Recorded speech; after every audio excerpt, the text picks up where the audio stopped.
Russia is clamping down on another global tech giant. This time it's WhatsApp. The Meta-owned messaging platform says Moscow has fully blocked its services in the country. And this decision could affect over 100 million users. But this isn't just about one app. It's about how the country, led by President Vladimir Putin, has been steadily reworking its digital space. According to WhatsApp, Russian authorities are trying to push users away from the platform, preferring people to use a state-backed messaging app. WhatsApp says this undermines privacy, but Russian officials argue foreign tech firms must comply with local laws. It's the latest front in a long-running battle. Before WhatsApp, it was Telegram facing the crackdown.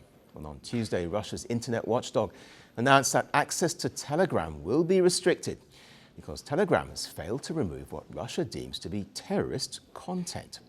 Users say they have already noticed a difference.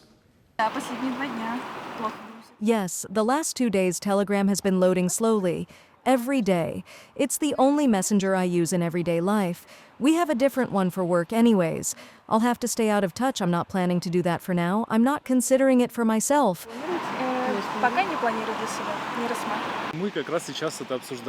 I was just discussing this with a friend who also runs a business that relies heavily on Telegram, and now we're thinking about it. Obviously, any solutions will be makeshift, some apps of our own, some solutions, other measures. We'll figure it out and get creative. Is this bad overall? Of course it's bad.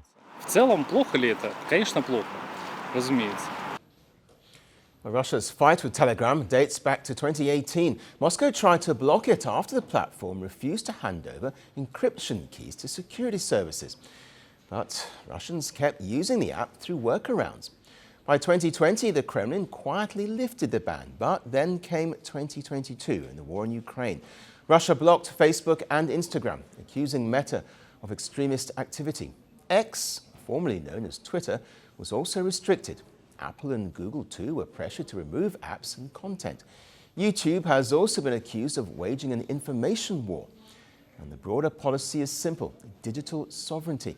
The idea is that Russia should be able to control its own information flows and not rely on Western technology. For Russia, this is about national security in a world where the social media landscape is an important part of soft power for countries around the globe.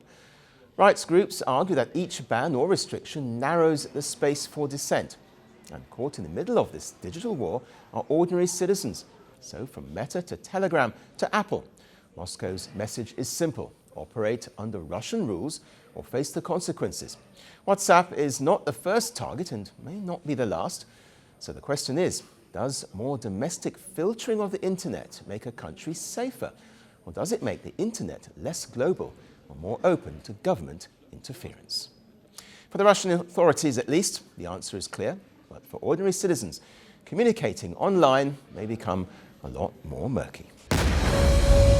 He rebuilt Egypt's pride after defeat. He turned victory into legitimacy. Then he chose peace with Israel. He broke an Arab consensus. He challenged his own military. He silenced his critics at home.